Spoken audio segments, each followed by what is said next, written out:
It impacts people that have had farmlands for years and years and years. It also impacts the major wetlands. You have a train running through a tourist-based business. It's not going to be successful. My concerns are what happens to our roadways. They're going to bisect our roads. We have dead-end roads. How are ambulances, fire, police, how are they going to get to us? What costs are we now going to bear to create community relationships? But they're going to do it. And then they're going to take your property. Yeah. And the economy doesn't really warrant it in Peterborough. In the last year, we've lost businesses. We've lost with Minute Maid, we've lost with Siemens. They're talking about GE being torn down. Based on conversations I've had with... It impacts people who have had farmland for years and years and years. It impacts major wetlands. It impacts small tourism businesses that rely on quiet water and open land. People keep asking the same question in these meetings. What problem are we actually solving here? Because for the people living along this proposed corridor, the answer doesn't look like progress. It looks like disruption. It looks like uncertainty. And in many cases, it looks like the potential loss of land that has been in families for generations.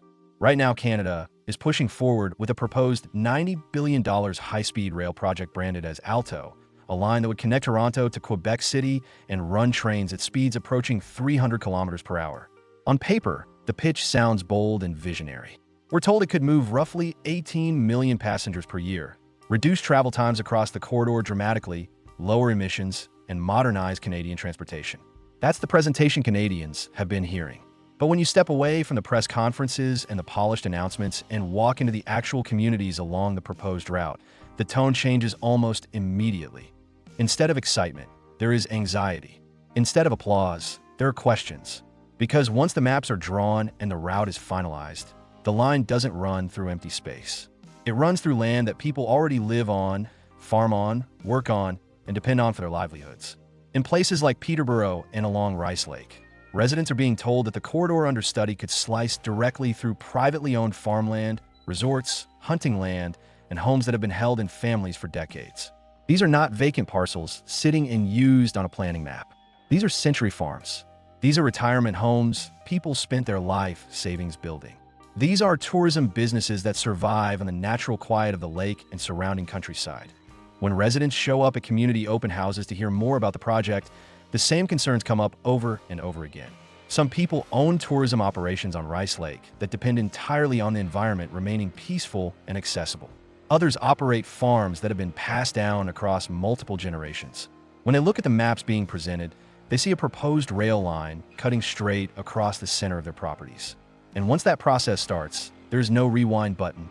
Federal expropriation rules could mean land acquisition begins quickly after approvals, sometimes with only short notice periods.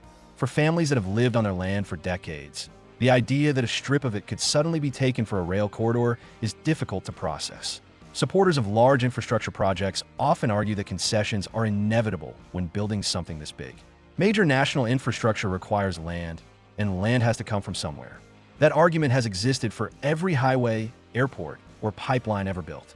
But the concern many rural residents are raising is that the burden of that greater good seems to fall almost entirely on communities that will see very little benefit from the project itself. If you don't live in Toronto, Ottawa, Montreal, or Quebec City, and if the train doesn't stop anywhere near you, then what exactly are you gaining from it? Faster travel for someone else hundreds of kilometers away. There's also a contradiction that many people find difficult to reconcile. The project is being presented as environmentally forward infrastructure, something that reduces emissions and moves Canada toward a cleaner transportation future. Yet the route being studied cuts through wetlands and agricultural land that already absorb carbon and support wildlife ecosystems. Residents are asking what happens when heavy construction equipment begins altering waterways, diverting creeks, and installing large electrical substations required to power a high-speed rail line. Farmers want to know what happens to drainage systems that their crops depend on. Property owners want to know what happens to their wells if blasting or heavy vibration begins nearby. These are not abstract environmental talking points. These are practical questions from people who live on and work the land every day. There are also infrastructure questions that extend beyond the rail line itself. Rural road networks were never designed to accommodate high-speed rail corridors cutting across them. When a rail corridor bisects existing roads, those roads sometimes become dead ends or require rerouting. Residents are asking how emergency services will function if access routes are altered. Ambulances, fire departments, and police rely on predictable travel times. Some homeowners were required to be within a certain distance of a fire hall in order to qualify for insurance coverage in the first place. If road networks change and that distance effectively increases, does their coverage change as well? Will municipalities need to build entirely new service routes or facilities? And if so, who pays for that? The financial scale of the project adds another layer of scrutiny. $90 billion is not a small infrastructure investment. It would be one of the largest public spending commitments in Canadian history. Supporters frame it as a generational investment in national infrastructure. Critics frame it as a generational debt burden. Some projections suggest it could take decades before the project generates meaningful financial returns, if it does at all. That kind of timeline forces taxpayers to ask a very simple question: who ultimately carries the cost if the projections prove optimistic? Skeptics also point out that Canada already has a national passenger rail operator in Via Rail. One of the arguments behind Alto is that dedicated high-speed tracks would eliminate the delays currently experienced by passenger trains sharing rail with freight traffic. Freight trains often take priority, which slows passenger travel significantly. The idea of a separate high-speed corridor attempts to solve that issue. But critics argue that instead of fixing the system that already exists, Canada may be abandoning it and building something entirely new while leaving the existing network struggling. Comparisons to other large North American infrastructure projects also fuel skepticism. California's high-speed rail project has experienced years of delays and ballooning costs far beyond its original projections.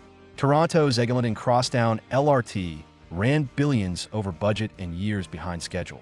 Ottawa's LRT has faced repeated service disruptions and operational issues. None of these examples automatically mean Alto will fail, but they do reinforce a pattern that residents are aware of. Mega projects in North America often cost far more and take far longer than originally promised. There's also an unavoidable political dimension to the debate. Some observers see Alto as a signature federal infrastructure initiative designed to define an era of government investment. Others believe that a change in federal leadership could dramatically alter the project's future. That political uncertainty creates another concern for communities along the route. If land is expropriated and construction begins, but the project is later canceled or delayed due to political shifts, what happens to the land that was taken? Canadian history already includes cases where land was acquired for infrastructure that never ultimately materialized. Property value is another issue that residents have started discussing more openly. In areas where the rail corridor could run close to homes or farms, real estate professionals have already warned that property values could decline significantly. Even the perception that a high-speed rail line might run behind a property can freeze potential buyers. Rural retreats that once appealed to people seeking quiet landscapes suddenly carry the possibility of trains passing at hundreds of kilometers per hour. Whether property values actually fall by the largest estimates or not, the uncertainty alone can disrupt the local housing market at the same time. Not everyone opposes the project. Some Canadians strongly support the idea of high-speed rail and believe the country is long overdue for modern intercity transportation. They point to Europe and parts of Asia where high-speed rail networks operate successfully and connect major cities efficiently. They argue that Canada cannot compete globally without upgrading its infrastructure. For them, the Alto project represents long-term economic opportunity and improved mobility across the country's most populated corridor. That optimism deserves recognition. But optimism alone cannot replace transparency. When projections claim that 18 million riders per year will use the system, Canadians deserve to understand how that number was calculated.